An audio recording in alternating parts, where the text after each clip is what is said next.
श्री स्वामी समर्थ. तुझ्या अंतरात्म्यात आहे मी, तुला हरू देणार नाही. या कलियुगात तुला एकटे सोडणार नाही.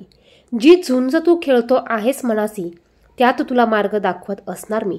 भिवू नकोस, मी तुझ्या पाठीशी आहे, असे म्हणणारे श्री स्वामी समर्थ महाराज आपल्याला यांची सेवा गुरुपौर्णिमेपर्यंत करायची आहे.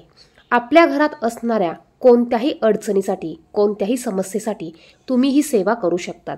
आता गुरुपौर्णिमेनिमित्त प्रत्येकजण कुठली ना कुठली सेवा ही करत असतो. त्याचप्रमाणे काही जण गुरुचरित्र पारायण देखील करत असतात.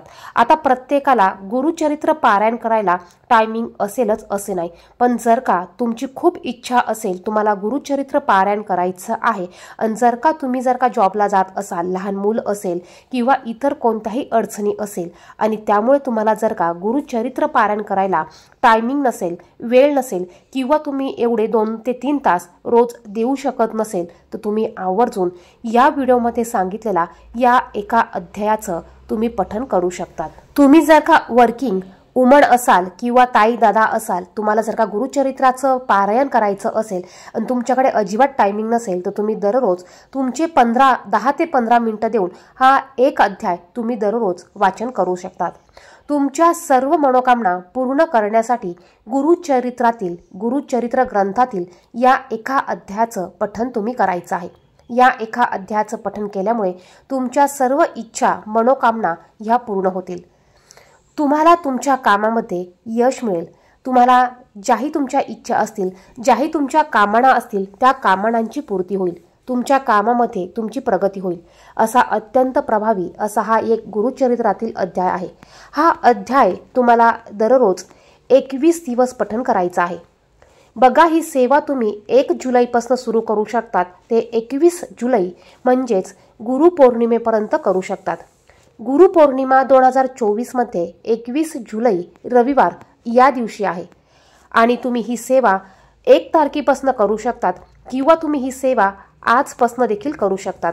बघा, महिलांना मासिक अडचणी असतात, काही प्रॉब्लेम असतात, काही अडचणी असतात, तर मध्ये आपल्या सेवेमध्ये हा खंड पडतो, गॅप पडतो, तर तुम्ही ही सेवा आजपासून जरी करायला सुरुवात केली तरी चालू शकतं.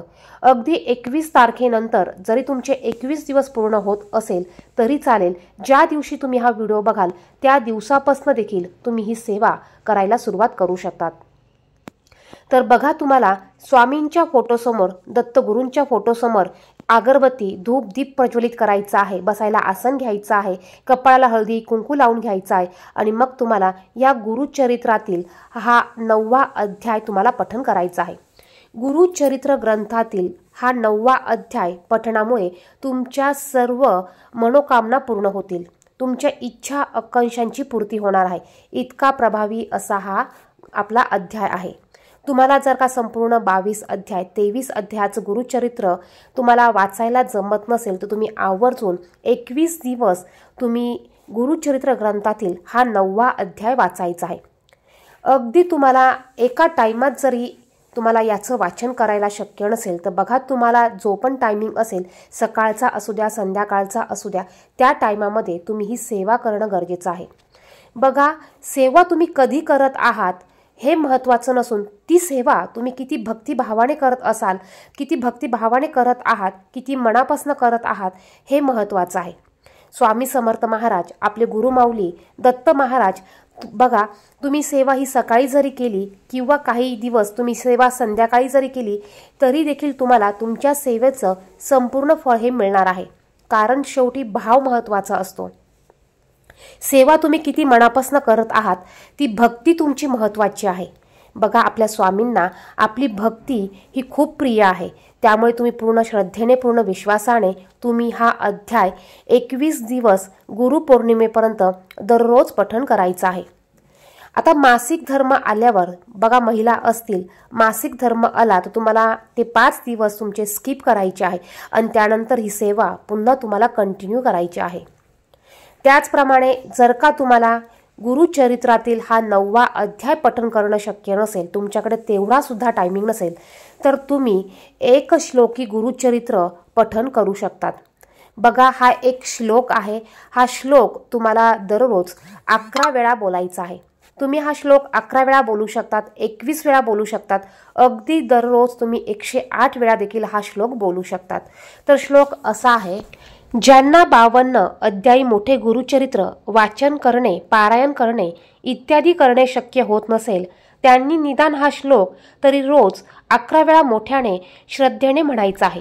दत्ताचा अवतार झाला कलियुगी, श्रीपाद पिठापुरी, त्यामागे दुसरा नृसिंह सरस्वती, करंज ग्रामांतरी, तीर्थे हिंडत पातला, भिल्लवाडीची संगमा, तेथुनी मठ गाणगापुरी, वसे वारी दिनांचे श्रमा।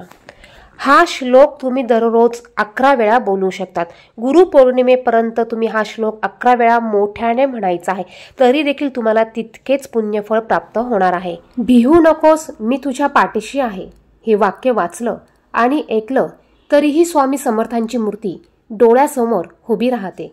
श्री दत्तगुरूंचा अवतार मानण्यात येणाऱ्या स्वामी समर्थांचे अनेक भक्त आहेत। कर्म करत राहायचे, त्याचे फळ कधी ना कधीतरी मिळतेच हे मानत स्वामींची भक्ती करण्यात लीन होणारे भक्त नेहमीच संकटातून तरतात असा विश्वास भक्तांचा आहे। कितीही संकट आली तरीही स्वामींचे नामस्मरण केल्यानंतर आणि स्वामींनी सांगितलेले जीवनाचे सार लक्षात घेऊन वागल्याने नक्कीच जीवनाचे सार्थक होते असे मानण्यात येते। आणि म्हणूनच जर का आपल्याला गुरुचरित्र पारायण करण्याची इच्छा असेल आणि जर का आपल्याला वेळ नसेल, आपण वेळेअभावी करू शकत नसाल, तर आपण गुरुचरित्रातील हा 9वा अध्याय आवर्जून पठण करायचा आहे। आणि तुम्ही त्याचप्रमाणे गुरुचरित्रातील हे 21 श्लोकी गुरुचरित्राचं देखील तुम्ही दररोज 11 वेळा पठण करायचं आहे। व्हिडिओमध्ये सांगितलेली माहिती आवडली, महत्त्वपूर्ण वाटली तर व्हिडिओला लाईक करा, शेअर करा। चॅनेलवर नवीन असाल तर अशाच माहितीचे व्हिडिओ बघण्यासाठी चॅनेलला सबस्क्राईब करा। धन्यवाद। श्री स्वामी समर्थ।